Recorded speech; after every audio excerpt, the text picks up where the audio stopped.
And one of my mentors always told me, said relationships are rocket ships. They'll get you everywhere you want to go. The world of coaching, it's a dumpster fire of idiots. It really is. Because they're good at marketing and they're bad at results. I've seen people go broke trying to get in rooms. Getting into the right room, getting access to the right people, that pays an annuitized revenue stream that is incomprehensible.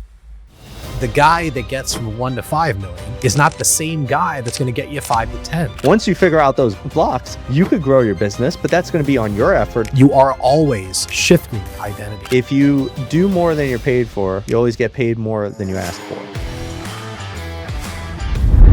Hi, man. Hey guys, how's it going? What's up, man? I love that hat. Oh, thanks, dude. I appreciate it. Is that One of my Tony favorite hats. Robbins? It is. It's Tony Robbins' hat. I love that hat. That's super cool. It's funny. I just saw him hawking it on Instagram. He's like, if you want this hat, here's the way to get it. And I'm like, dude, I dig that hat. I always see him wear it. And I have It's no only idea. $85,000. Pardon me? It's only an $85,000 hat, man. Just go get it. $85,000.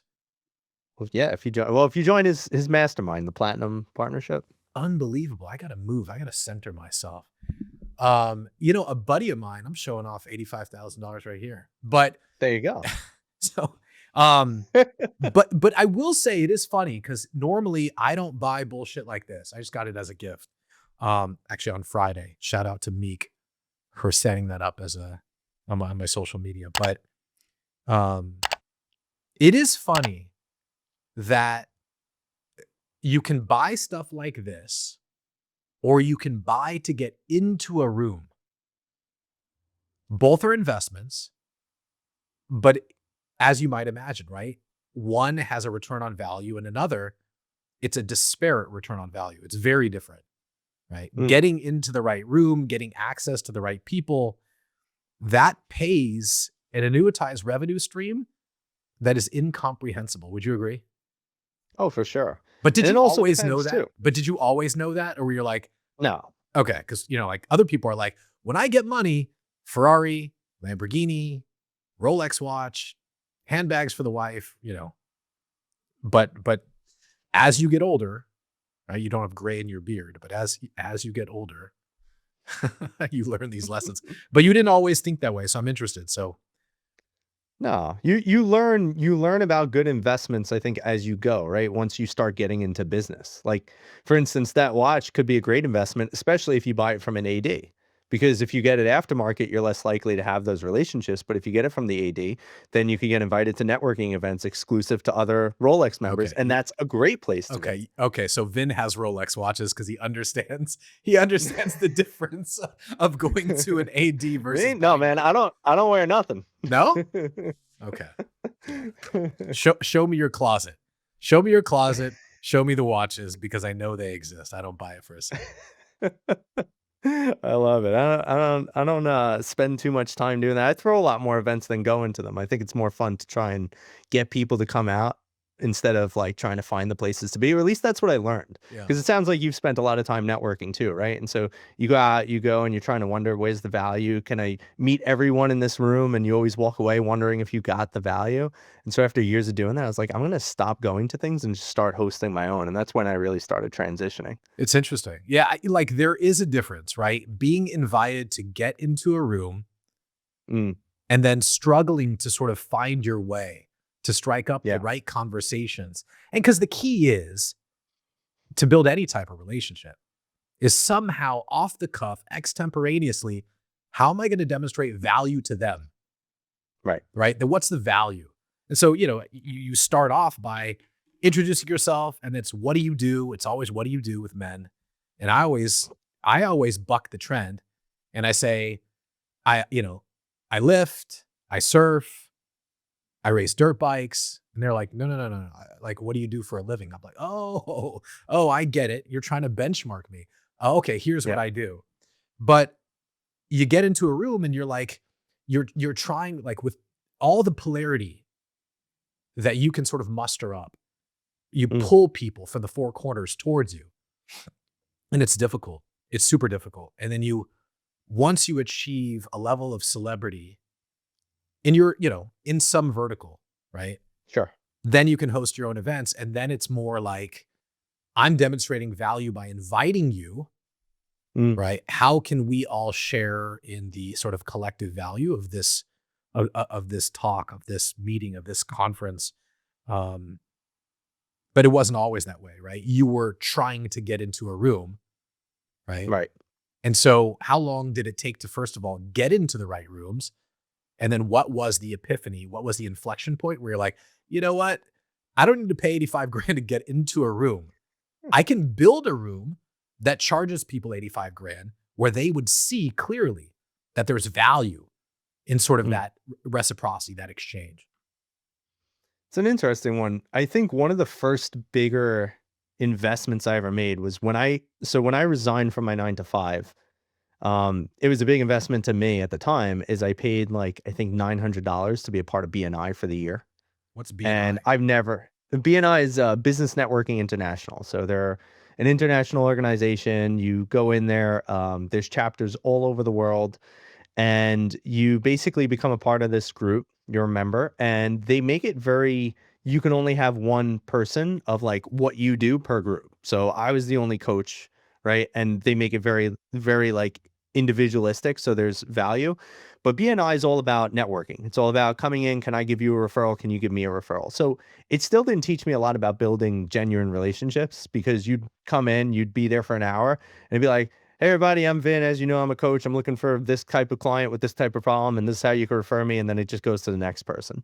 And so I wound up getting one client out of that. And I was like, oh, maybe there's some validity in investing in these groups. So then I joined Toastmasters, which is a speaking Yeah, organization, I'm also familiar. international for those of you that don't know, and didn't really get too much out of that. But one thing that I started doing was I also started getting very curious about, is there a way to find the people that I'm looking for that I can go and do maybe something that also interests me even more? So I wound up finding this really good high-end MMA gym, and I joined there. And just from fighting in the gym and hanging out with some of the people afterwards, I wound up landing 4 clients. So I spent a couple of thousand on MMA sessions, and I landed over 5 figures of clients from just being around that environment. And then that kind of really got the wheels turning, because I noticed as I paid a little bit more for a different environment, I started getting more in return. And I wasn't out there selling, right? Like, I didn't join an MMA gym to get clients. I joined an MMA gym because I wanted to learn how to fight. And you start thinking, well, who's there? People that want to develop their physical. And typically, if you want to develop your physical, you want to develop your mental. If you're investing in something luxury like a fighting service, you probably have some disposable income. And so it just started clicking for me very easily. And that's where I started looking at, okay, what rooms could I be in?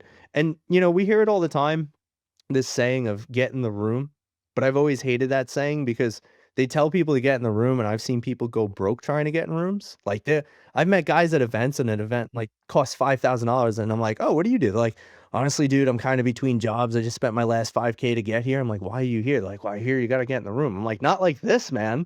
Yeah. Yeah, it's funny, right? There's a, it's funny. Grant Cardone um, had an Instagram reel a while back, and he's in a I don't know if you've seen this, but he's in like a conference room, a ballroom at a hotel, and a guy, Mm, sort of disheveled, sort of crooked tie, Men's Warehouse, special, stands up, and he's like, I just want to let you know, I maxed out my credit card to get here, and I slept last night in my car, and like everyone's cheering for him, right? mm, Because he quote unquote put it all on the line to be at a Grant Cardone event, which is, it boggles the mind, because if you follow Grant Cardone, this is a guy who runs a real estate fund that promises double digit returns each year.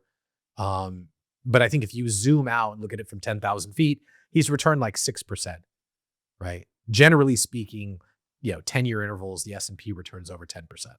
So he's right. underperforming the market, right? But he's got this larger than life personality, Mm. Scientology, et cetera, et cetera. And people are begging, borrowing, and stealing to get into the right room. I'm not sure what you end up accomplishing.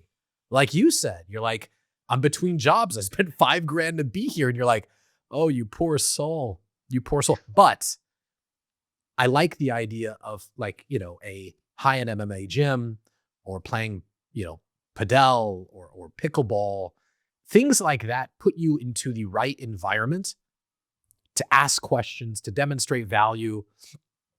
Because whether or not you're an entrepreneur or you're an executive and you're just looking for a different sort of, a change of scenery, the people who can, I always say this because, I play paddle sports.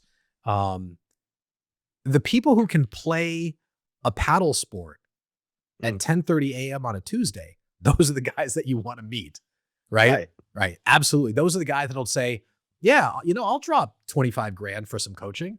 I've heard some great things about you. Right. Mm, You're not going to meet them working from a laptop inside a Starbucks.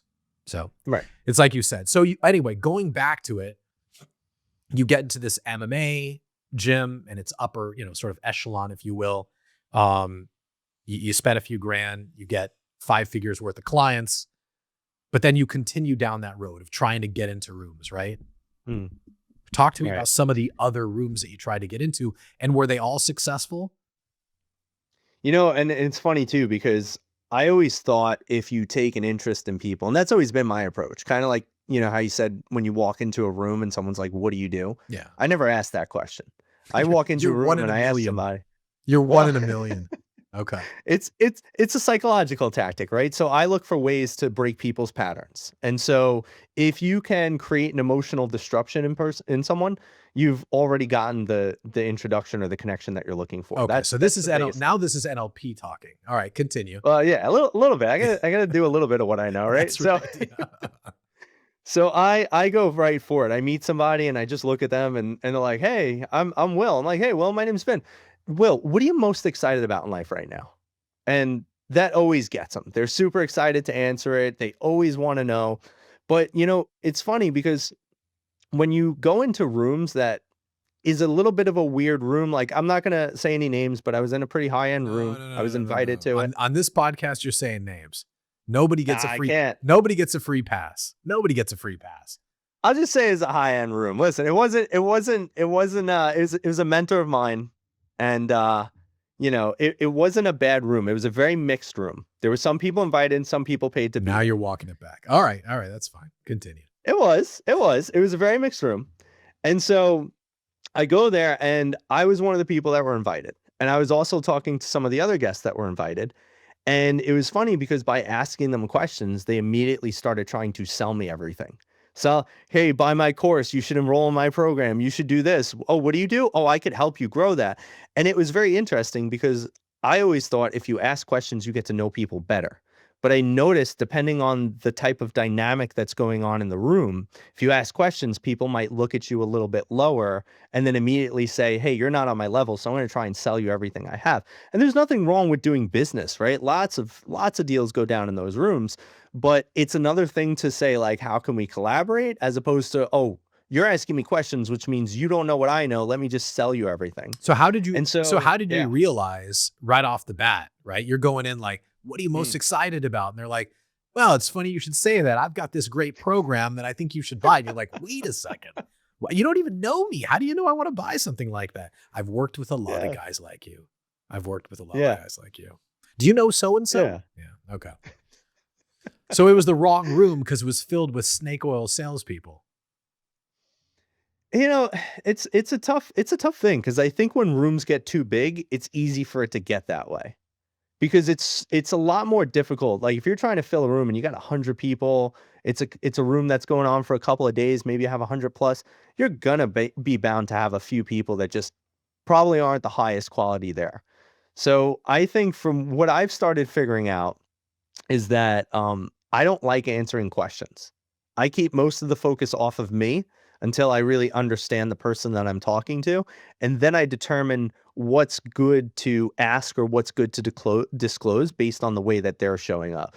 Like the example that I could give is I was talking to this guy who's a very established speaker. I've been speaking a couple years myself. He is leagues ahead of me. I'll admit that, right? But in that moment, it felt like we were on an equal playing field. We're both guests of the room.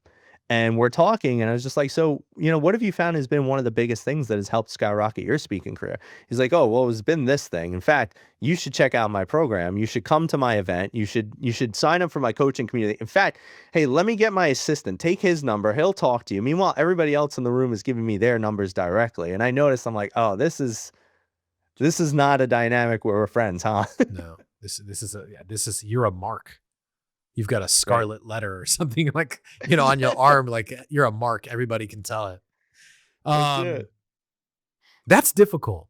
That's difficult because this whole like room selling, this one to many or one on one, whatever, whatever sort of platform you're on is sort of new to me. I come Mm, from the corporate finance world.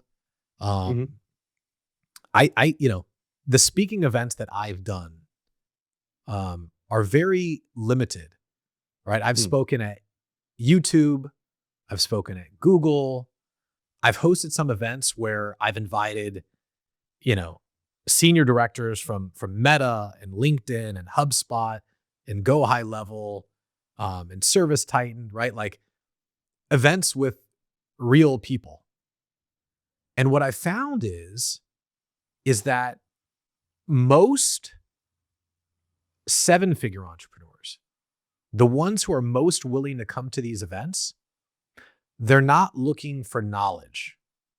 mm, They're looking for a respite.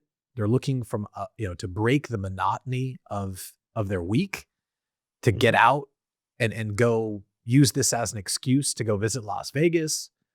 They're the best of them are meeting people in the hallways, but they're not necessarily there for the testament and the the value that people get, that value that people are giving from the stage.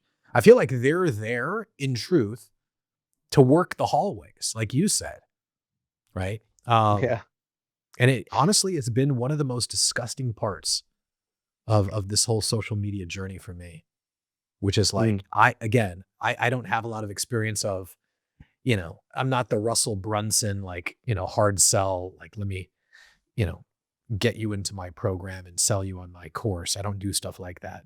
And so it's been a rude awakening, like both meeting people that have been deceived and then meeting the deceiver, because you're like, this is your business.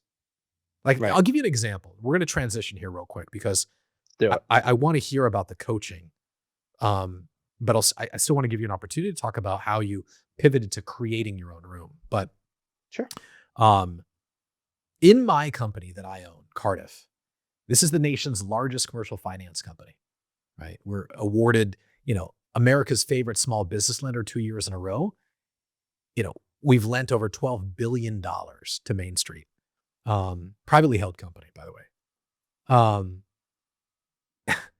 you know, we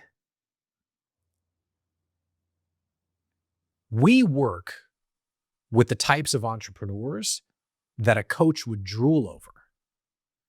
And so we get these opportunities all the time where people are like, well, hey, let's have an event, Mm, right? Where we can mutually benefit. The drawback, the hurdle, the pitfall, the blind spot, the limiting factor in us wanting to do these things is that we just want to offer value. mhm. Does that make sense? Like, we don't have, what I'm Oh, learning 100%. is we don't have high ticket offers to sell people. We want to build brand awareness. Why? Because our competitors are the likes of American Express and Square and Stripe, right? Those are our Mhm, competitors. And so the more we build brand awareness, the more people become familiar um, with our brand and the products we sell. And so, you know, I like people, like going back to what you said earlier, it's I like people that lead with value, right? It's like, well, how can I help? How can I mhm, open up? There's a guy that I know, his name's Dan Fleischman. Um, some people know him, some people don't, but the right people know his name. Why?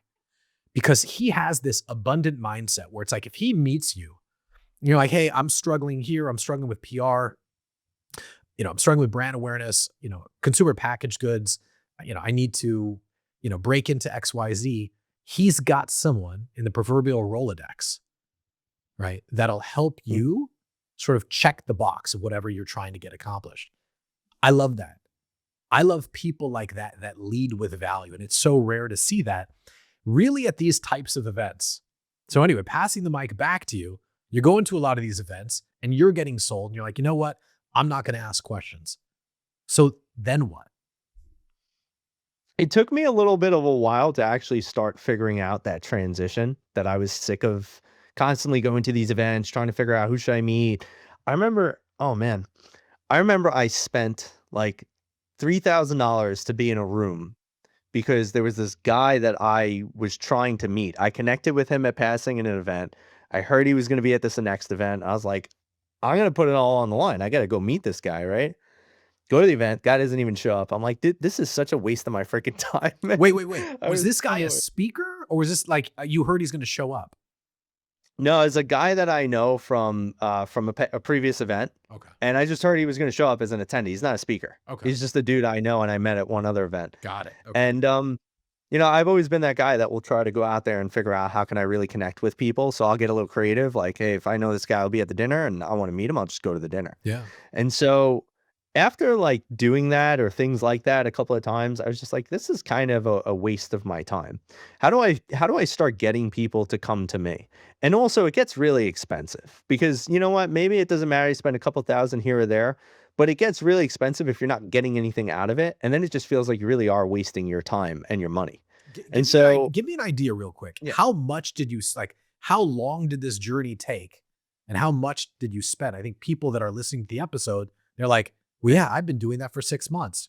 Is that long enough? Yeah. Should we keep going?" So, okay, one thing I'll say to add into this is as a coach, I've always believed in personal development. I feel like part of personal development is also the relationships you make, the people you meet, and the things that you do. For sure. So, quantifiably, it'll be hard to say what I've spent on, like, oh, this is a very specific networking thing, or this is like a really good play personal development wise. But I'm well into multiple six figures on my own personal development events, things that I've done to be in rooms and to grow myself individually. So it's been a pretty long journey. And it's not a cautionary tale. You don't No, look back on that money spent and you're like, I shouldn't have done that. no, not at all.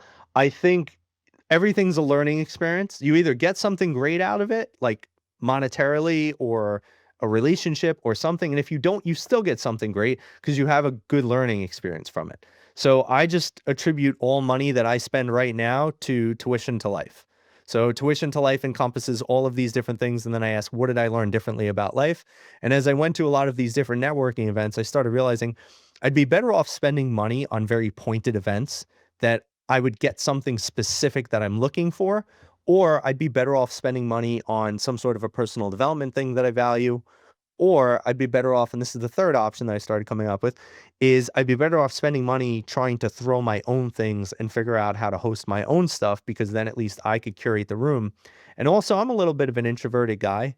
I stopped wanting to work rooms a little while ago. So I'll go to a room and I'll kind of just hang. And if I know somebody, I'll sit with them for hours. Where now, if I host an event, I don't have to meet anyone and everybody kind of wants to meet me because I hosted it. Okay. So, So, so wait, yeah, hold on one sec. Cause I think go for it. there's a transition from like, Yep. I'm going to all these events, I'm spending all this money, there's some frustration mounting to, are you married? No, I'm in a long-term relationship. All right, same thing. You're sitting next to your Same partner. thing. Yeah, you're sitting next to your gal and you're like, I think I'm done with this. I'm going to host my own events. People are going to pay to be in the room. I'm going to get some great speakers. I've got the right Mm, curriculum. And then she looks at you like you're crazy because she's like, you're not a celebrity. So how are yeah. you going to do it? So Mm, how do you answer with disproportionate evidence like I got this, which in fact highlights the fact that you don't have enough celebrity, right, to right. be able to host this type of event? Or do you Sure. agree with her and go, yeah, like it's a fucking gamble. Like I don't know if it'll work either. Like walk me Mm. through that moment where you had that epiphany. She challenged it, and how did you react? Yeah, it was about a year ago. Actually, I hosted my first event a year ago. Now, mind you, I'm not doing giant events. I got my biggest event that I've hosted today has had like 50 people in it. And so I said to my girl, I said to my friend, I was like, I'm kind of tired of all these networking events. I hate going to them. I don't really like walking around these rooms trying to figure out who I need to meet. And it feels very transactional, right? Because it's such a limited amount of time. There's so many people there. You have to, hey, who are you? What do you do? How do you do it? And then let me go to the next 70 people that are here. Right. And so I said, what if I could just bring great people together and figure out how to get them to do things together? And could that actually elevate me in my industry? Could that create more of a expertise for me? And so I told my friend, I said, I really want to host my first event. I think we should do something really cool. And we wound up deciding on having a event in Miami where we have a yacht and we got like 20 entrepreneurs on it, and we're just going to get them all together This was and your sail around idea. Miami. It was This a is joint idea. holy moly. Holy moly. This sounds like a crypto fueled business coaching event. Okay. That's okay. Well, The yacht. the opportunity arose. Okay. The yacht was rented. Well, so here I'll give you a cool story on this one. This is actually the power of telling people what you're looking to do, because nobody could help you if they don't know what you're looking for. So I'm always very outspoken about what I need, what I want, and how I'm trying to do it. So I spoke to this guy, and I wound up referring him a client. He said, "Hey, Vin, I'm going to give you a 10% referral bonus." Nice. Yeah. And I said, "Great. Well, I was thinking about hosting an event. Would you want to do one with me?" And he says, "Oh, for sure." He said, "You know what? I have this great idea, actually. So this guy does social media, and he was doing for this privately owned yacht club, he was doing all their social media. And in exchange, they were giving him like 10 hours a month on the yacht for his social media stuff. So he said, "Hey, I got to give you this referral bonus. I have this time on the yacht. Tell you what, let me scratch out your referral bonus, and we could host this event on the yacht, and then I'll just cover it and you could pay whatever's left over." It's fantastic. I was like, "Great, I'll get the people." So I wound up sending out maybe 40 invites. He sent out a few invites. We wound up getting 20 people and the owner of the yacht on the yacht. And we wound up having like food, a fully staffed crew. It was a great 4 hours of networking. And it was my first ever event. I flew to Miami at like 5 in the morning, recorded a podcast, went to the event, then flew home at like 10 at night, in and out very quick. And that was my day. You didn't want to get into any trouble in Miami, apparently. I had my daughter. Okay. She was about 3 at the time, and I Gotcha. just wanted to get home to Yeah, I her. just want to get. Where are you, in New York? I'm in New York. All right, cool. All right, so the event was a success. This is a year ago. So it was a year ago. So it All was a right, great success. Everybody said it was one of the most meaningful networking events they ever went to. and so So why? that gave me a little bit of validity. Yeah, so why? First of all, where did you get the list of 40 people to invite, or how big was the list at first? Because if 40 people show up, how big is the list? 400, right? Like how many people will actually come based off of an email list? Like my company, as an example. There's 13 million entrepreneurs in America, 13 million active entrepreneurs. Sure. So says the government. We own that data set. Does that make sense? Like we buy that Yeah. data because that's our avatar, client avatar. You can expect 2 to 3% open your emails. And of that 2 to 3%, 1% buys. So how big was, for those people that want to do this, like how big does the email list have to be? Are you keeping in touch with these people so that they're familiar when they see, oh, it's Vin, I'll open it, right? And is it always Mm. offers of value, right? And then Yeah. curated carefully and cadenced perfectly to the extent where it's like, oh my God, he's offering to like, let me come on a yacht. That sounds amazing. Like walk me through the logic Yeah. there. Like, cause there's marketing intelligence in that sort of procurement. I'm marketing retarded, man. Let me tell you, I have no marketing intelligence. Good. All right. Sounds good. I love it. Neither do I. So Perfect. those are all text messages. I didn't email anybody. I just went into my phone book. I was like, all right, who are entrepreneurs that I know that might enjoy doing this? And because we're sponsoring it, nobody has to pay for it. We just wanted to see if we could throw a really cool event. And because we weren't technically charged too much, all we had to do was tip the staff and buy the food and the drinks. We were like, let's just sponsor it. We'll just tell people they're all responsible to get here. So I had people flying in from all over the US to come on this yacht in Miami. Because there's no charge. No charge. No charge. We sponsored the whole thing. And so that's it. I was like, hey, listen, I'm doing this thing in Miami. It's going to be a bunch of really cool people, good friends of mine, all entrepreneurs. I'd love to host you. Can you come through? I love And this. I love this. You know why? most people came. I love this. I have a friend of mine in Vegas. His name is Brad Lee, and he has this podcast called Dropping Bombs. And he had, I don't know, maybe a year ago, he's had him on twice, but there's a gambler named John Sarasani. I don't know if you know him. But he's a funny guy. He's like, played football at Notre Dame and, had an exit from his insurance company. And now he's like, because he makes funny gambling videos, he's sort of hobnobbing with, yeah, B-list celebrities, right? So, Mhm. comedians and the like. But the reason why I bring it up is he always does that. He hosts events and he charges like $50 to attend, right? $50. Yeah. And it's like, come hang out with me. It's like, well, listen, Brad's like, why are you charging $50? And he's like, well, he's got this like Schaumburg, Illinois accent. He just sounds like a retard. But it's because he's from Middle America. And he's like, well, like it's got to cover the food and the beverage or whatever. And Brad's like, listen, if you're going to charge $50, just pay their way. Like what Right. do you need to charge $50 for?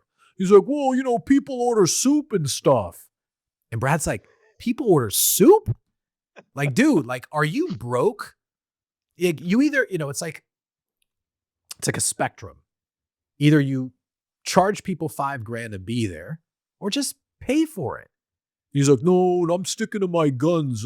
I'm charging $50 to come. But it's like, I think once you realize the value of putting the right, curated, putting the right people in the right room, you don't have to charge. You're demonstrating so much value up front. You'll get something. When you need something, you will get it. Just like the guy that gave you the boat, right? Like you didn't ask for anything. He offered, right? And so all you did was make an introduction and he ended up executing from it. I think it goes to show people that we live in an era right now and it's pivoted, right? It's definitely sort of water finds its natural level where it's like people don't want to necessarily pay to come to your party. And this, like people who host parties after the Grammys and the Oscars, they're not charging you to come to their party. They're putting Right. a curated group of people in a room that can transact business together. And it also helps them with their brand. So while you were there on this yacht for a day on the intercoastal or whatnot,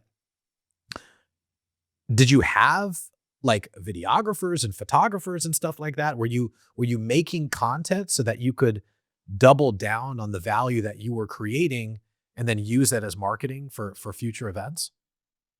Sort of. So the guy that I co-hosted it with that helped me, get the yacht and put it all together, he had the social media marketing agency. So he brought his guy and actually, funny enough, him and I recorded a podcast episode on the yacht too, which was pretty cool. Okay, that's So awesome. we had this whole thing set up and yeah, we got some great content. We made a compilation video afterwards, like the yacht mastermind, and it was great. I mean, it was just a I love phenomenal it. experience. The Yacht Mastermind. Okay. So that That's was a it. year ago. Could there be a better name for a mastermind? The I Yacht don't think Mastermind. so. I don't think so. I think that's do you own that domain? No, no, somebody could buy it. We're not doing it anymore. The yacht's burned down. Is that a true story? Yeah, that's a true It was story. owned by some Ukrainian oligarch. It burnt down. I love it. All right. I hope they Will, were got you the there? How did you know? No, I just, I can only imagine. It's Miami. It's a yacht.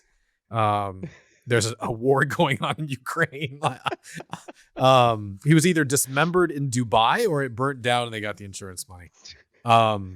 So that was a year ago. Yes. And so you do that, you have some success. From putting those people into a room, did you actually execute like monetarily? Like, did you see some sort of return? Or it's just, you paid for the staff and you paid for the catering and a quick, whatever, United flight or whatever. It's interesting. I don't know how to always gauge monetary return from a lot of relationship building. One of my mentors always told me, he said, relationships are rocket ships and they'll get you everywhere you want to go. So I've always really looked to see how do you just build strong relationships? And you can say like, "Hey, did you get a monetary gain out of that?" Well, I don't know, but I can tell you, for instance, now one of the people that were at the event has become a very good friend of mine. She's very high up. She's an SVP in Morgan Stanley. She invites me to rooms where there's billionaires hanging out, having conversations. She comes to my events, which makes me look great. And she even recently, because she loved coming to my event, she recently connected me to somebody that wants to start sponsoring our events. There we go. And There we go. I don't know if that happened from the mastermind in Miami on the yacht, or if it just happened because we kept in touch after that, or if that was already started before the mastermind and I invited her. So it's tough to gauge, but I think if anything, it strengthens relationships just by having people around and continuously having touch points personally, like being in the room with them, texting them, inviting them out, even if they don't come, just keeping yourself top of mind. I think it does wonders, and I think it does lead to something, even if it's not easily trackable. It's funny that you say that. I always give people this example, which is like, in a world, or sorry, in a country as big as America, right? My Mhm, dad always used to say this because he's not from America. He'd say, this country is so big, so vast. There's a billion different ways to make money. And there's a billion different guys that look just like you that are competing for the same customer. Well, the best mm, example I can give you is you open up a wallet, like a bifold wallet, and there's like 8 slots, 4 on each side for credit cards, right? But yet there's 5,000 banks in America. So you got 5,000 banks and they're all mm. competing for, the 350 million potential borrowers, right, that exist in America. So who goes into what slot? You only have 8 slots. Right. And that's the thing. You got to demonstrate value to earn your slot. And it's funny, right? It's like you meet people on this. I don't care how wealthy you are. Do you go to Costco? I don't personally like Costco, no. Okay. All right. You're one in a billion.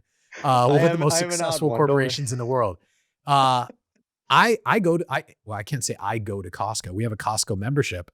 We use Instacart, right, to get it delivered to our house. Sure. Um but I have a Costco Citibank card. Or maybe it's Mm, Costco American Express. I can't remember what it is.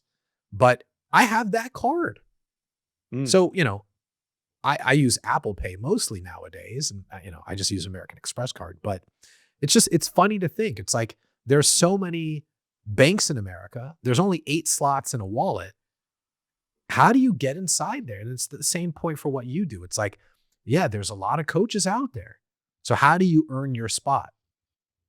Well, you lead with value, right? You continually lead with value. Um, Whether it's making introductions or putting together an event where somebody can hobnob and feel like they got into a room that they didn't earn. I would use the example of like country clubs. Like I belong to two, and mm. once I'm a member there, I kind of snicker in the locker room with the other gents that are there, and I'm like, I don't know how I got in. I was like, if I had to approve somebody for membership, I would not approve me 6 months ago. And that's the reality. It's like we gain Right. access where we feel like we shouldn't have. And then once Mm, we do, we covet that relationship and we protect it, right? yes. And so you demonstrate value, you do the yacht club mastermind. Um, then what comes next? Well, then I took a little bit of a break actually from hosting events. I hosted that one. I was like, this was great. And then I kind of got a little bit of a maybe it was some cold feet because I was like, I really want to host another event, but I just don't really know what I'm gonna do. I was like, that was so great. Can I match up to that?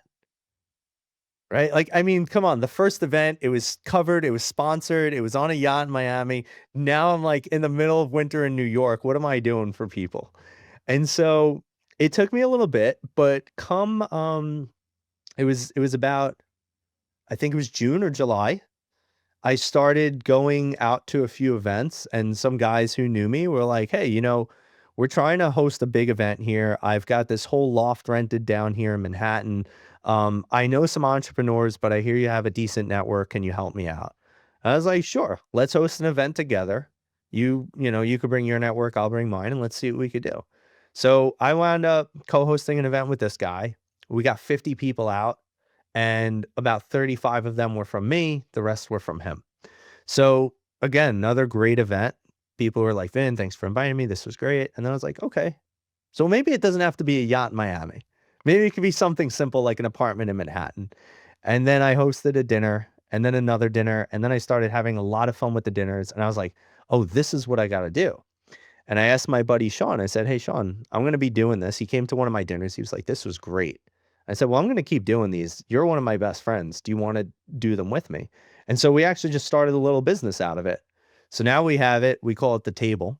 And it's an intentional dinner series where we curate intentional, I guess how you could say it, like intentional networking, where we'll do our research on the people. They're all firsthand invites. We text you to see if you want to come. We'll pick the event. We'll pick the location. We'll negotiate the prices. We'll get a 4-course meal, all this cool stuff. And then based on who's coming to this event, we're going to write up your name card and we're going to sit you next to someone we think you should meet. And from there, we kind of let the magic happen. We make a very clear intention. This is a no pitch event. You cannot sell your stuff here. If you are caught selling or hard selling people, you're never coming back. I believe fundamentally everything should come from friendship. All of my businesses, except for my coaching business, I've been doing with my best friends. I met them as friends with zero intention to start a business, and then business came from it. So I come from that space. I say this dinner is about friendship first. Make genuine connections. And if there's something there, I promise you after dinner, you will find it. But do not sell your shit at my event. And we've been doing this for a couple months now. So let me ask you something. These events, Mm. break it down by gender. 80% male, 20% female, somewhere around there? Yeah, it's tough, man. We're trying to get a few more females because it's just a weird room. But yeah, one of the events we hosted, it was so funny. I had to apologize to my friend in a very joking way. I was like, Laura, I love you. I'm so sorry. You are the only woman here. And there was 19 attendees. Yeah. It was like speed dating. Well, Yeah. yeah. But especially if she's a good looking gal. Let me ask you this. Why do you have a background in psychology? Why do you imagine? Mhm. Because the numbers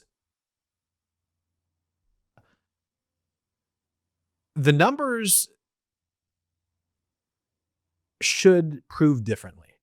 Meaning that when you look at the sort of makeup by gender of entrepreneurship in America, it's not 80% male, 20% female.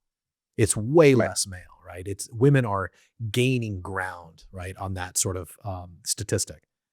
Mm. But why do you think, in sort of your best estimation, why do you think so few women are willing to network, and yet men are so eager to?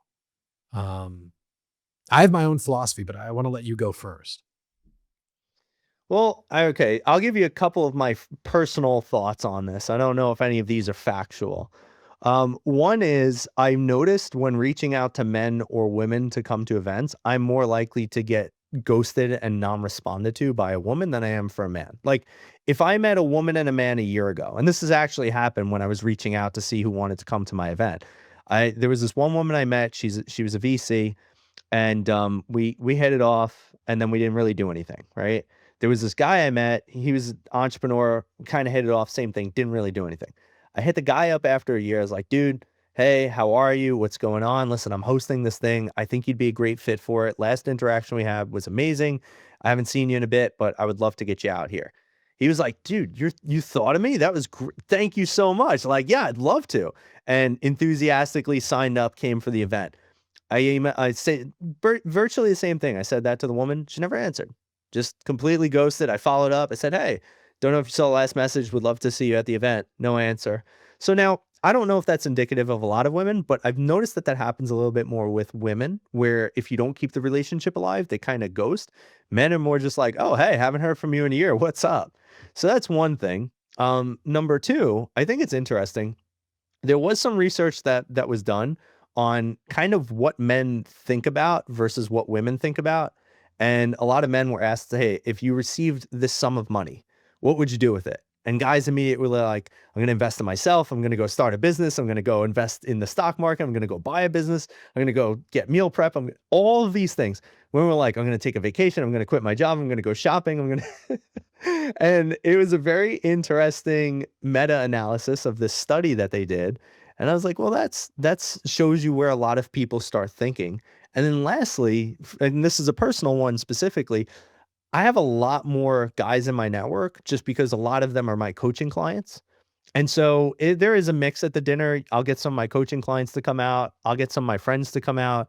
And a lot of the events that I have gone to, I've met a lot more men than women. So my network is just filled with a lot more, entrepreneurial guys, I guess, than women.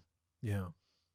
Yeah. It's honestly, it's a figure that is hard to sort of, um,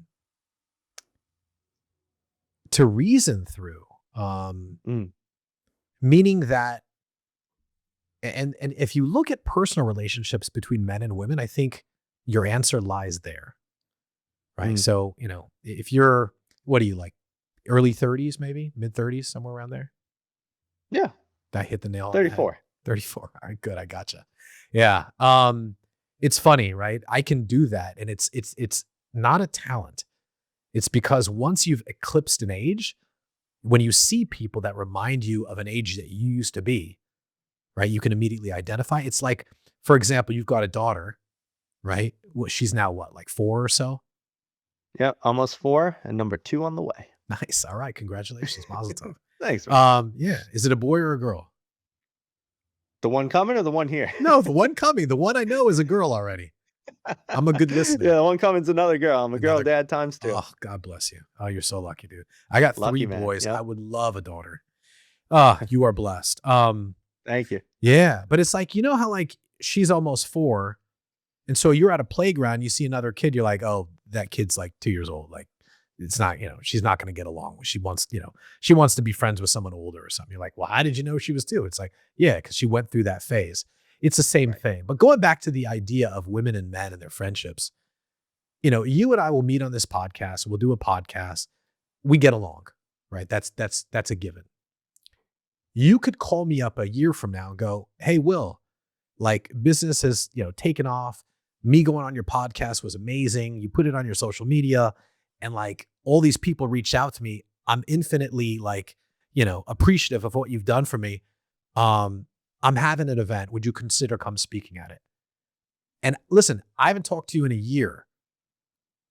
That means nothing to me, right? It means nothing to me. Right. That gap in our friendship, if you go back to your buddies from college or from high school or from the fire department and they reach out to you or whatever, time has not moved.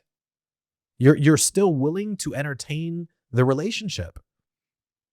And I think it has to do with one thing and one thing only, because I'm comparing it, right, to women. Mm. Most women have a scarcity mindset. Mm. And this is from generations of breeding, which is that they're in competition for a man. And it's fierce competition. Because not only do they have to find a man, they have to find the right man. And it's very difficult to do so. And that's traditionally why women always go for older men. They want emotional maturity. They want financial security. They want someone who has life experiences.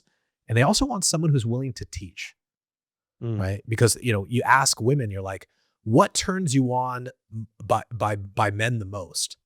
And it's not sense of humor. It's not financial security. It's someone who has the life experiences who can teach, because they're eternal students, right? Eternally, they're students and they want to learn. And it comes from having a solid relationship with their father, because their father taught them stuff.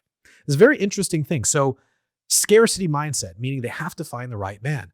Whereas us men, we have an abundance mindset. The more men that we can meet, the more opportunities we have. And it's a different networking, obviously, style. But more than that, I think it's this rational response to a return on investment. Men are willing to gamble. We'll roll the dice on going to an event. We don't have a lot to lose. It's a dinner. Women are like, I don't want to put myself out there. There's higher social costs for me being there. All these men are going to come up to me. They're going to compete. I'm going to be one of the few women at the event. They're all going to compete for my favor. I don't see a whole lot of career benefits from this. I'm just not going to go. I think they just look at it differently. Um, and that's why I love when there are certain women that put together women only events, because Mm. honestly, it's a safe space for women to come to where there aren't those same pressures. And it's interesting. I've only done a few events myself, and it's been the 80-20 rule where it's like the women who are there, they're tigers. They are Yeah. tigers. They are more masculine than us, and they have to be. Right? My buddy Dean's wife, she's an attorney. She has to keep her hair in a bun when she goes to court, because in order for her to gain respect from opposing counsel, from jurors, and from the judge, she has to look like a man. So Mhm. it is interesting. We can obviously pivot away from Yeah. this. I don't want us to get stuck in this, but I think if you're a woman who's listening to this podcast, my best advice, I think Vin would agree, go to these events, right? Roll the dice and see what you can get from it, because you either stay locked in the matrix working for someone else, right? Building their equity, or you go off and you do something on your own, right? With the support of other people. And it's either men or women, but you got to sort of choose your own adventure. Like sitting idle and expecting these, Instagram-esque results in life, the vacations, the fancy clothes, the big home and the vacation. It's not going to happen by working from someone else. You got to just go off and do it. And you have to face that discomfort head on. So you And we really, want you there. I want them there.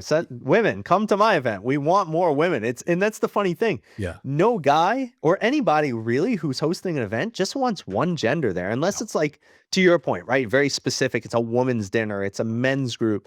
We want a mix. Like I invited to that event. I think I invited like between 8 to 10 women, and only Laura came. And she's, to God your point, bless she's a Laura. shark, man. Yeah, I love Laura. She yeah, is one of my good friends. But like I almost felt bad. I was like, Laura, I'm sorry you're the only woman here. yeah. I didn't want it to be this way. Yeah, it's Like always the we want apology. them there. Yes, Yeah. absolutely, absolutely. Yeah, times have changed, right? Like women are represented in every sort of category of commerce in America, apart from the most extreme bricklaying, firefighting, um, whatever, like high risk professions, roofing and stuff like that. But for the most part, right, women are in finance, women are in law, women are in medicine, women are in accounting, and it Yep. behooves them to go and sort of roll the dice and see what they can sort of see what they sort of value they can extract from this. So There's a push. yeah. So listen, I hope you're okay on time. I want to keep going. Oh yeah, I'm chilling, man. You're my last call for the day. Let's do it. Perfect. All right. So I'm in California, so it's like nearly 2 o'clock. Um, I want to understand. I'm going to put it to you like this: the world of coaching, right, is, Mhm. and I want to put it, I want to say this carefully. Say it exactly as you want to say, because I'm probably going to say the same thing. I Yeah. say it for you. It's that, and whenever I say something horrible, I always go permission to be messy, and then my wife or my colleagues will go, yeah, you have my permission. Sure. It's a dumpster fire of idiots. Yes. It really is. I had a guy on my podcast last week. His name's Peter. He's a doctor, and he's a business coach. And usually, I tell my team, do not bring any business coaches on the podcast. Why? Because they're good at marketing and they're bad at results. And so that reflects, Yes. right? That reflects poorly on me. I Yes. don't want that. I want people that provide value. And he was an interesting guy, and that's why I agreed. He's a doctor who now teaches other doctors how to scale their practices, and they That either, makes sense. sell to a strategic or exit through like a private equity roll up. So that's interesting to Sure. me. I work in that world. And so I was like, yeah, let's meet this guy. With you, I liked your story. I liked the Hmm. credentials. And the credentials are apparent, right? There's diplomas, right, behind you. Those are just Chinese takeout Yeah. menus. What are you talking about? Well, they did a good job at Aaron Brothers by framing them. So, but it's like, it's filled. I use the word charlatan. It's filled with charlatans. Yes. And I personally, anecdotally, have used a business coach for a decade. Mm. Um, his name's James, dude. We just had our holiday party on Friday, and him and his wife, for the 10th time or whatever, were a guest at the holiday party. He is as much of value to my entire organization as he is to me and my three partners. Um, Working with partners is difficult. Scaling a business is difficult. It goes back to my favorite book, Leadership and Self-Deception by the Arbinger Mhm. Institute, right? Resentment is like the number one factor of limiting a business's growth, right? It's not good Mhm. ideas. It's not execution. It's not market timing. It's not, do you have the right people? It's just, how do you deal with resentment? Either communicated from, the upper echelon to middle management and below, or it's Mhm. between partners. It's all palpable. It's all readable. You wear it like on your face. Everyone can see it. I want to understand not how do you get clients. I don't want to understand what your marketing funnel looks. I don't care about that. Right. For the other coaches Good, I don't watching. have one. Yeah. You're like, yeah. Yeah. I don't even have one. Could you tell me how to build one? No. But I want to understand what led you to becoming a coach. Was there self-doubt? And when you're talking to a potential client you're going to take on, Mhm. how are you vetting them? Because I see so many coaches, myself included, um, that we love coaching, but when people aren't employing our sort of prescriptive advice, then it's more of a gym membership. A lot of people join, a lot of people Mm. pay, but nobody shows up. And that's not, if you're a real business coach, that's not what fulfills you, right? That's not the Correct. gratitude that you need in life, right? The gratitude you need Right. in life is, Vin, that little nugget you gave me was the catalyst in the equation of me scaling the business, of me solving this problem, and we did it. And it's all thanks. It's like, dude, that's what we want. We want to see success for our clients. So take me back, if you don't mind, Mhm. how you decided to coach, the feelings of self-doubt. Am I credentialed enough to be able to give this prescriptive advice? And then how do you vet people to make sure that you're getting the gratitude you need? All right. Three-part Let's question. do this. Yeah, let's do this one somewhat linear to your questions. Perfect. Perfect. So, the journey, I'll start with the personal journey because it does play into the professional journey. So first things first is I had a great role model. My dad was a psychotherapist. And so when I Okay. was a kid, I always said to people, I said, I want to be a psychotherapist and a firefighter when I get older. I would love to do both. And people would say, well, you can't do both. You got to choose one, right? And I'd be like, no, I could, be a therapist, start my own practice, be a firefighter because you get the time. And so everybody doubted me. And mind you, they should. I was like 5 years old or 6 years old when I started saying that. That's right. But, Yeah. you know, but the funny thing is that throughout my whole life, I had struggled a lot. I'd struggled a lot with my anxiety, depression, anxiety, attacks, panic disorder. I had all of these different things. I was formally diagnosed by a therapist as having all these mental health issues. And most of it was You because I seem got fine. bullied. You seem Yeah, fine. no, I mean, it was all bullshit, right? So, like, don't worry about it. But I actually, it's funny. That's a part of what I do is I tell people you have to ditch your diagnosis. They're not real if you don't want them to be. Right. And so I struggled most of my life with all of this stuff. And I had a few moments that really challenged me that I challenged myself to stop being a victim and overcome all of these issues.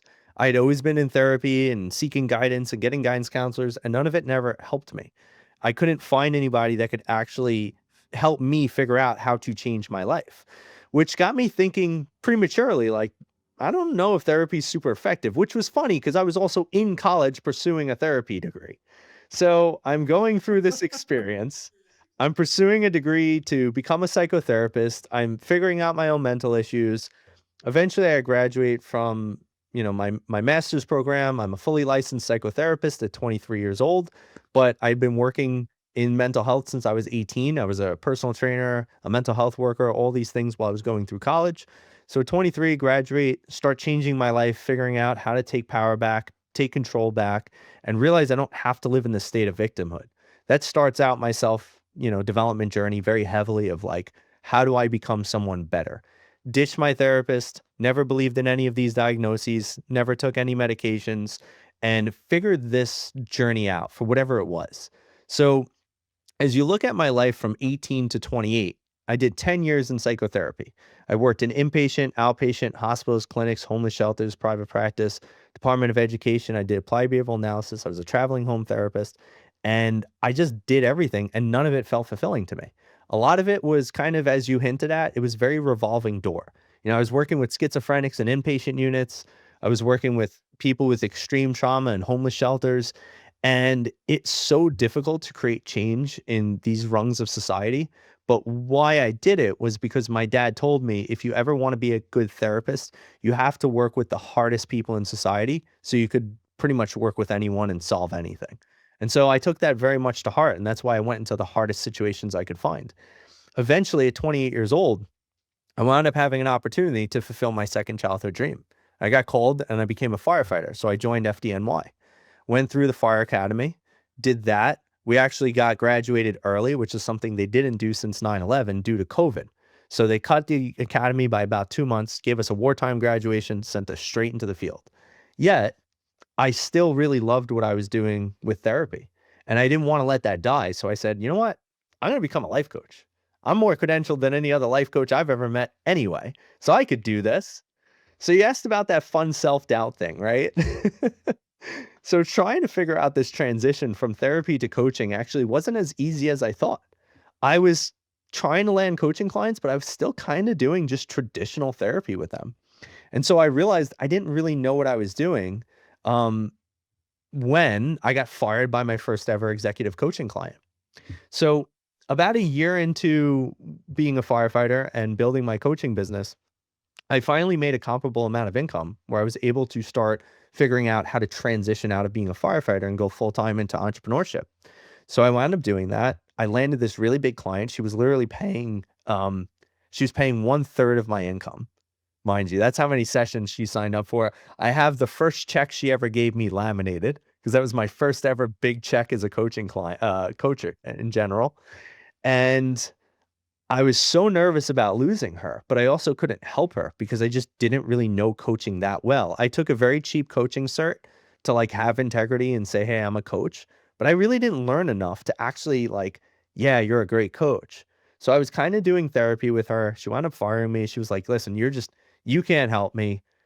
I don't even know why you're here. I'm definitely not renewing for more coaching sessions.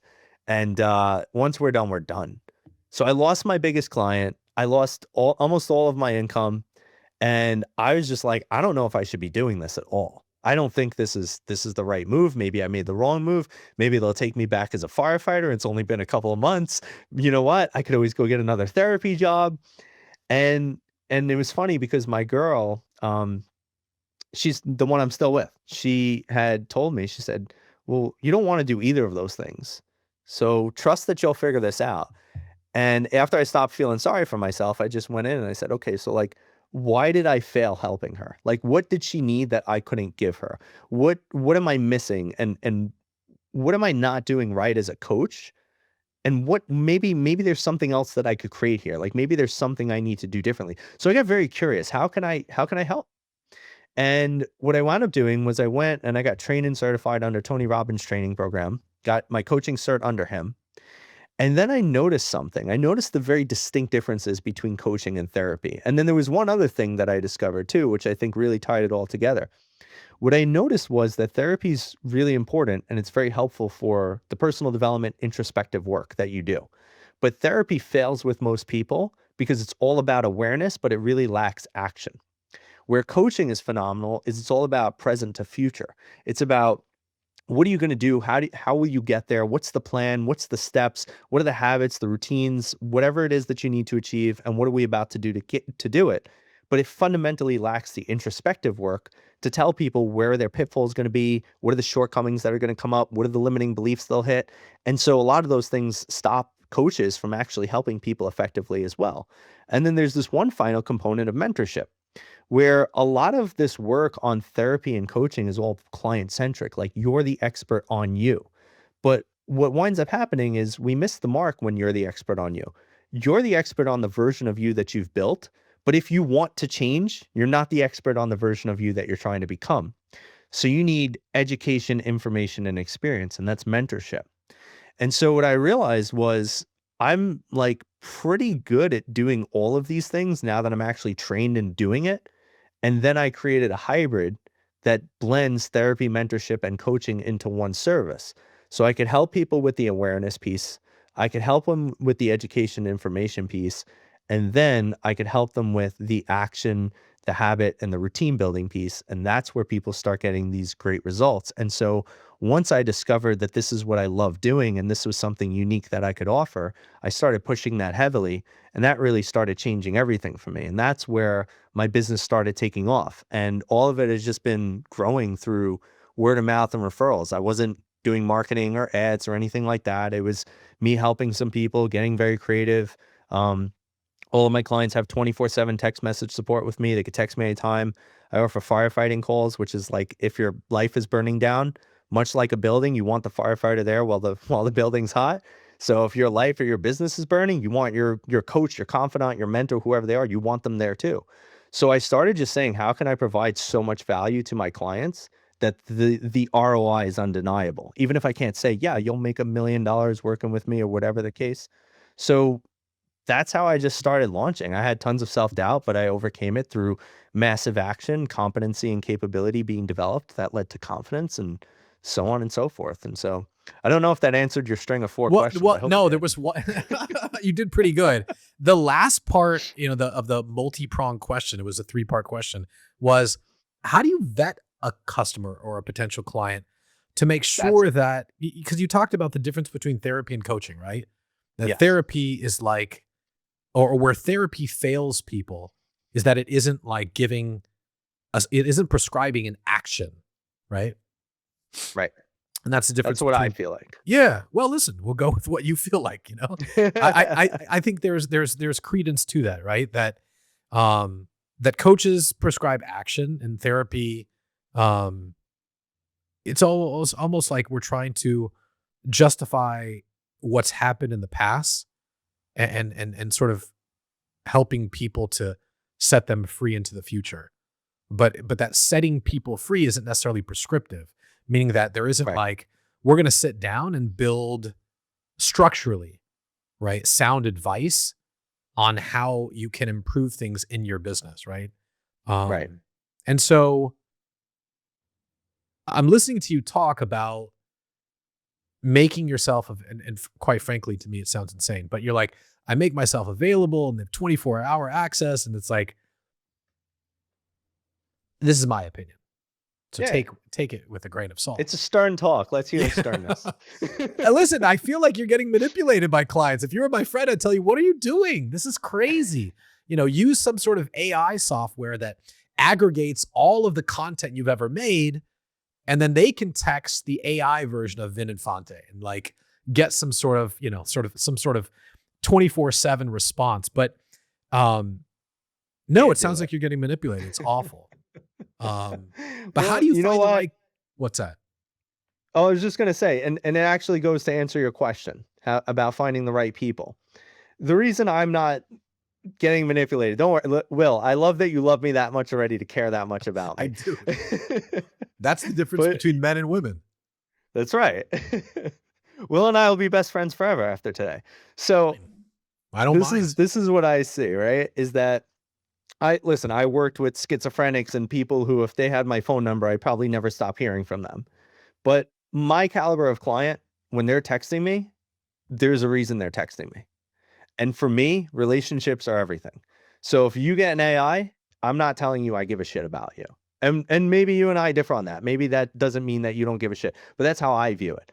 If you're working with me, I got you. You're my family, you're my friend, I'm your confidant. You're not just paying me to grow and learn about yourself like you are, but you're also paying to have somebody you could trust there to make sure that like I'm there in the fire with you. And I want to be. I helped one of my clients for like 3 to 4 days. I forgot how long it took us. We were navigating a split from his business partners. I wasn't going to let him do that alone. That's crazy. And we could say, well, that's what coaches are supposed to do or not, but this is how I like showing up, right?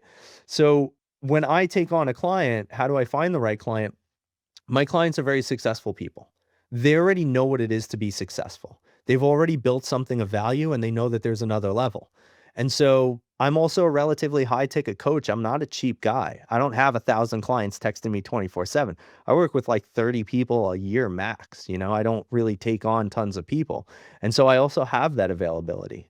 And I I'm do worried that because it's by like keeping it you're small. going to the well constantly, right? And how do you separate and again, you don't have to explain, but it's like, how do you set boundaries with client? It sounds like you don't because you're insane. No, I have good boundaries. Come on, you do man. have good I boundaries. teach Okay, boundaries. you teach boundaries. Okay, I teach yeah. boundaries. No, it's So, listen, yeah, there is some irony to it. You have to admit, right? That like sure. you're making yourself 24/7 available. But again, let's answer the last question about this in this three-part series, which is how do you vet the client to make sure that one, they see the value in what you're offering, but two, right? Because that's the therapy side, but the coaching side, to make sure that the actions that you're prescribing, they're actually gonna like see value and they're gonna take material, actionable like steps to Mm, ameliorate whatever situation they're in, right? Whether it's, issues with partners, issues with clients and vendors, or employees. Like, how do you make sure that they're the right client? You talked about, well, I got fired once before, and you never explained why they fired you. You sort of introspectively looked back and you're like, I wonder why I got fired. I think most people miss this in life.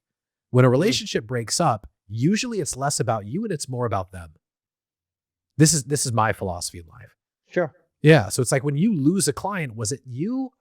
Listen, you can go through, you can roll back the tape and you can look at everything you did.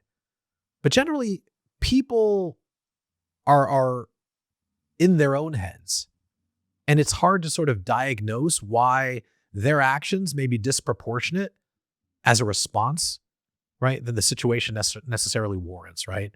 So it's like, Mm, I'm just curious, how do you choose the right, and for the coaches that are listening, like, I'll take anybody, right? They're like, dude, anybody's dollars are green, bro.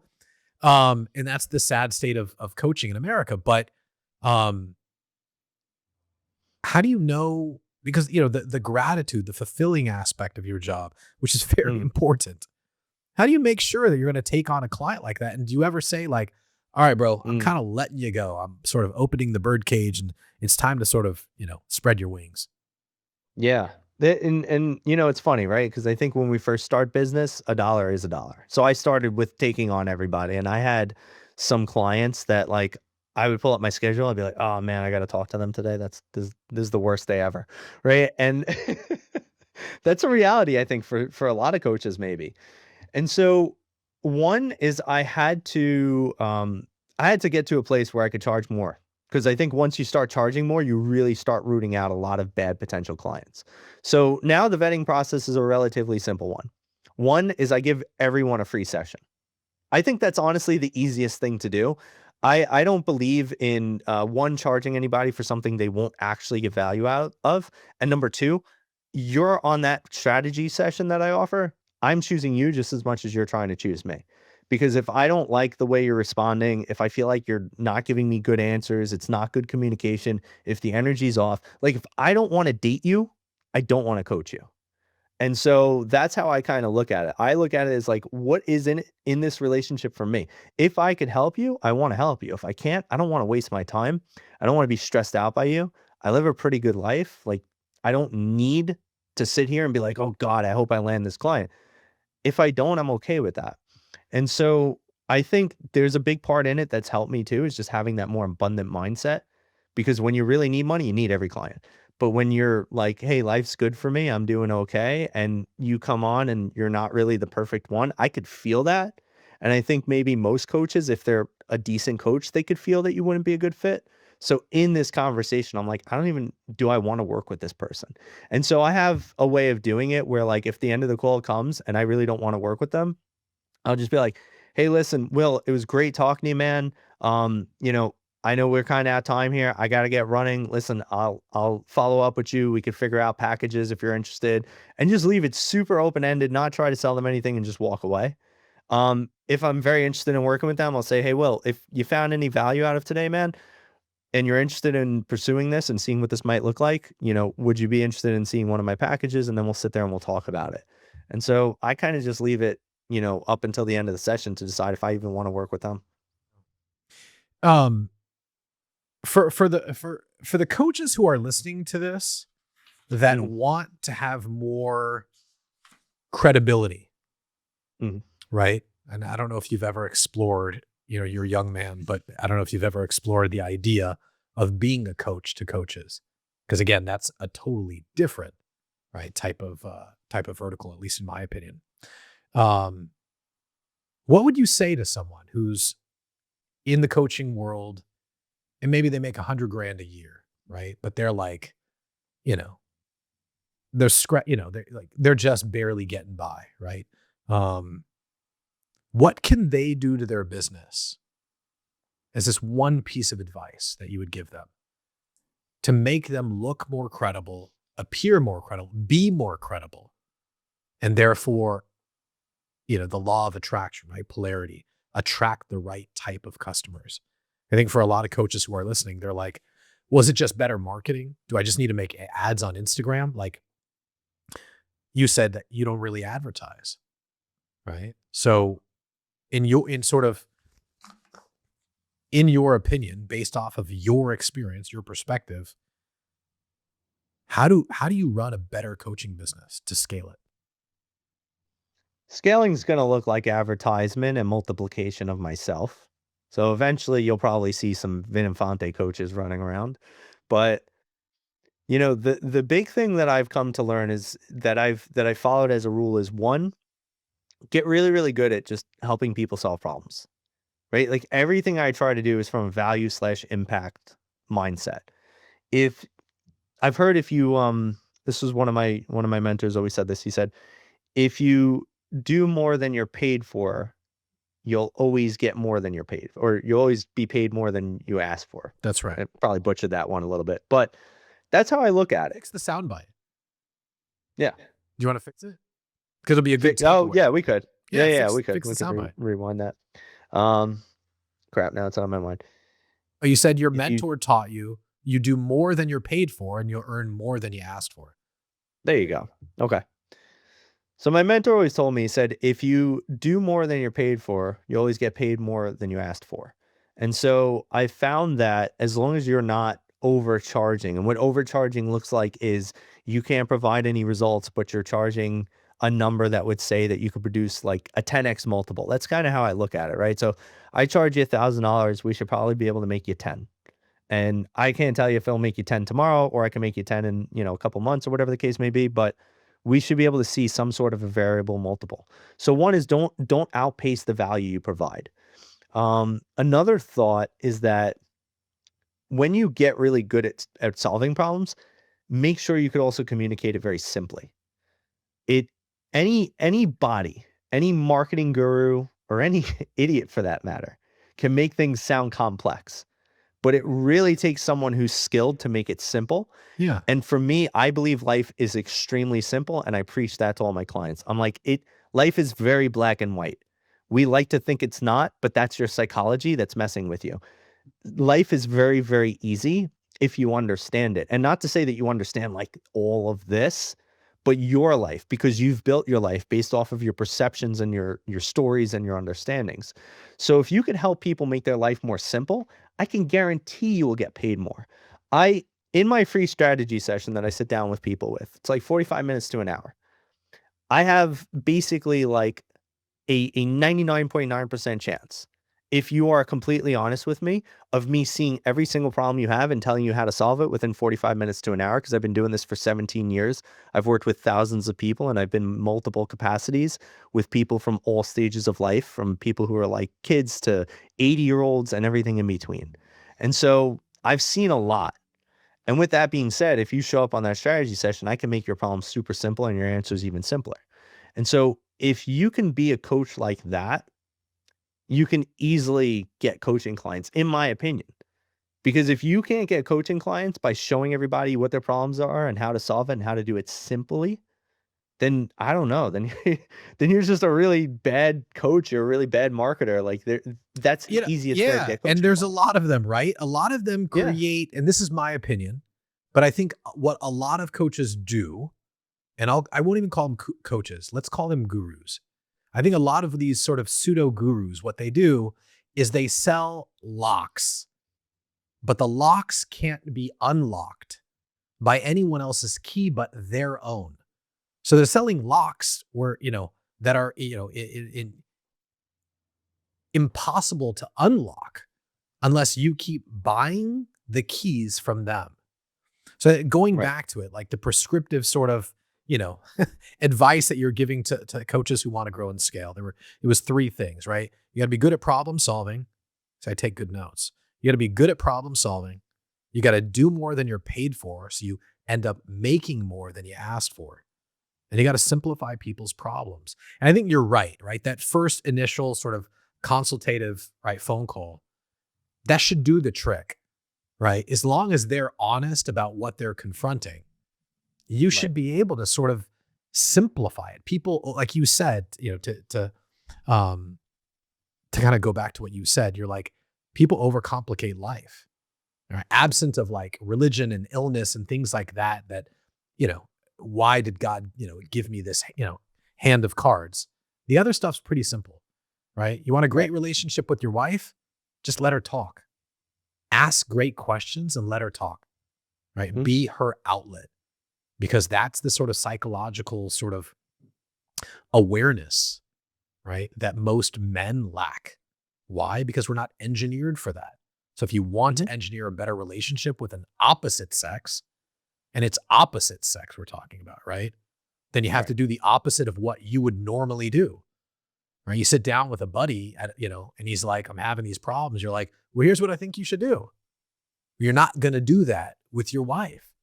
You're going to let Right. her talk and sort of in a cathartic way, just sort of lay her problems out on the table and not give advice. And that'll solve the problem, right? Because a lot of her problems are she's over revved, she's being touched too much by all the kids. She just doesn't Yeah. want to be touched. How often do we hear that? Like, Oh yeah. um, Overstimulated. overstimulated. See Yeah. him twitching in the corner, and you're like, "Hey, how's your day?" It's like, Yeah. Right. And then you're like, well, can we have sex? She's like, what? No. You're like, but I've been working out. Look at this guns. You don't appreciate all the hard work I'm doing at the gym. I'm bringing right. home the bacon. She's like, what? What? Do you appreciate the folds I do on your shirts and sweaters? It's like, Yeah. again, they've got different problems. We've got different problems. Um, but I think for Every yeah, go ahead. Yeah. No, I was just gonna say, like, the simplicity I see in life, and I think this is really it, is that everything is a system or a process. And so if you look at and maybe it's not about looking at a business, right? Even you could look at your personal life and say, "Hey, it's system or a process." Emotions, if you wanted to feel better about life, like, let's just say you're going through a hard time, you could have tons of money. Like, I've had the clients who have tons of money but hate their lives. It's because they have a system and they have a process that doesn't work well. So if you're getting results you want and life is good, you have a good system. If you're getting results you don't like and life doesn't feel good, you have a bad system, but you've created both systems, whether you've knowingly interacted or unknowingly interacted.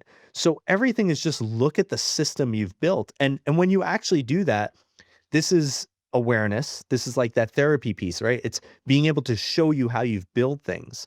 And then when you're able to do that, you could start dissecting it and then you could start building a new system, this new framework.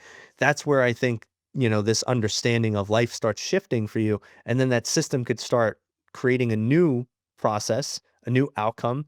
That's when you're rewiring your brain, you're creating these new neural connections. And in there, you're getting a whole new outcome in life.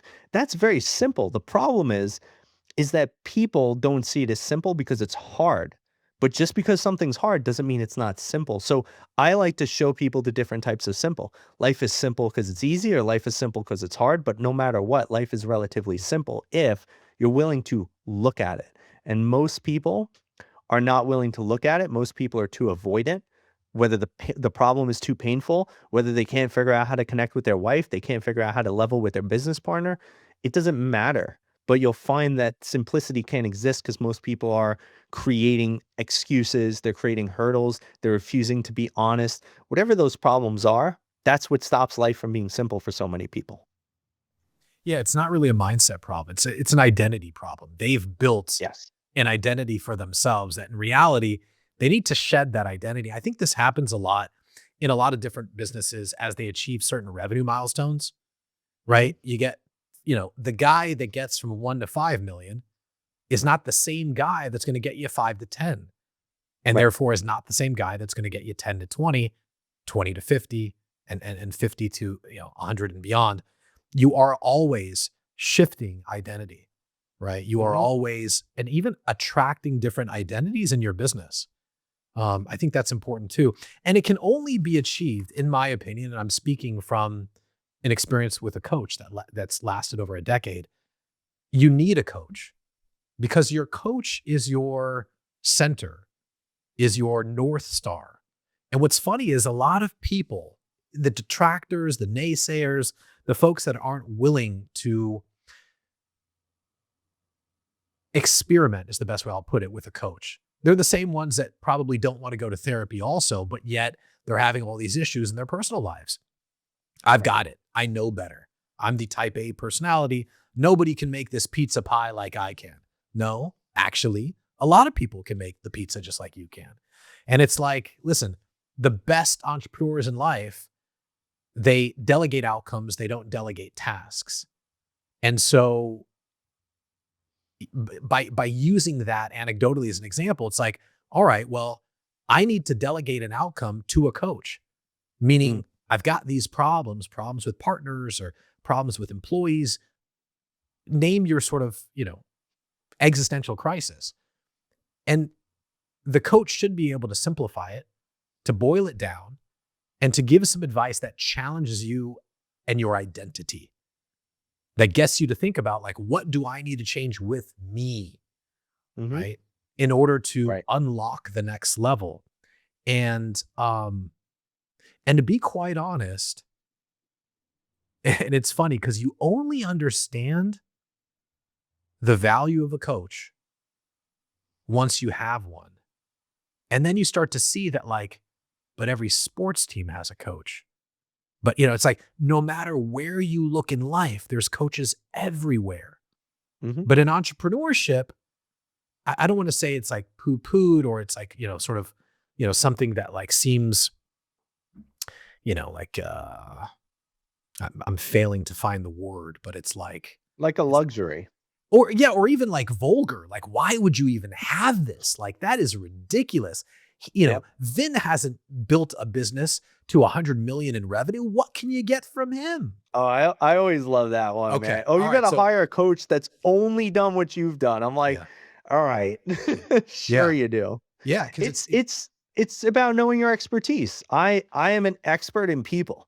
I have not built a $200 million business, no, but one of my biggest coaching clients has a $200 million business, and I've been helping him with his people, and I've been helping him figure a lot of stuff out because I know what I'm good at, right? It's the same thing. You wouldn't go hire a programmer and then tell him to go and build out your entire operations or your marketing funnel. He's a programmer. You go to him for his programming expertise and what he could do in that area. Now, there's also a little bit of a difference too, because some people mistake coaches with consultants. So when they'll come to me and they'll be like, Vin, I want to scale my business. Can you help me add like $10 million to it? I'm like, no, I'm not really like a business coach in that way where I'm going to sit there, get into the nitty gritty of the operations and the scale and all that. I'm not a consultant where I'm going to give you those yeah, I don't answers. work at McKinsey, right? Right. But I'm a coach that'll help you figure out your people problems, and if you unlock those blocks, because every business problem is actually a personal problem. Once you figure out those blocks, you could grow your business, but that's going to be on your effort, not because I built your business for you, right? And so I think people still don't fully understand those two differences, and people interchangeably use like business coach with a consultant, and they're two very different things. I have a question, and this is sort of unrelated to I guess it's unrelated to advice, but is more um sort of my interest in your business. Um I've actually really enjoyed talking with you, which again, I sort of set the bar really low, not knowing Thanks. you. And I'm like seeing, seeing this on my docket. I'm like, oh, great. Another coach. This is going to be. So again, in life, always go in with low expectations. That way you're not disappointed. But I like really enjoyed How this. I I got my really girlfriend. enjoyed talking with you. And I want to do it again. Have you ever considered or have you done it already where you make like educational videos like on YouTube about this stuff? Yeah, no, I think that's gonna be the next thing. So I haven't done marketing ads, things like that. It's all just been word of mouth, natural, meet people. Hey, Vin, help me. Here's a referral. My next stage now, which I've already been doing, is starting to put together more content, creating content library, starting to create long form content. Um, I'm gonna start doing a lot more of that brand building. I was building my brand pretty heavily. I got some good PR behind me, a little bit of press, things like that, and then I took a little bit of a break to really just focus on getting a lot more clients that I wanted to have and moving in that direction. But now, kind of where I'm at in life, I'm also going to get back into starting to build that so that my brand can continue to blow up. I listen, it's funny you say that. You said PR and my agent just pinged me. Yes, I want to introduce you to her. So after this episode's over, I don't know who you work with on my team, but ping them and let me introduce you to my PR agent because I think you talked about PR and brand building. She's based in Nashville and she is amazing. She's just absolutely amazing. I was in Forbes 4 times last week. That's just like Nice. her reach for earned media is amazing.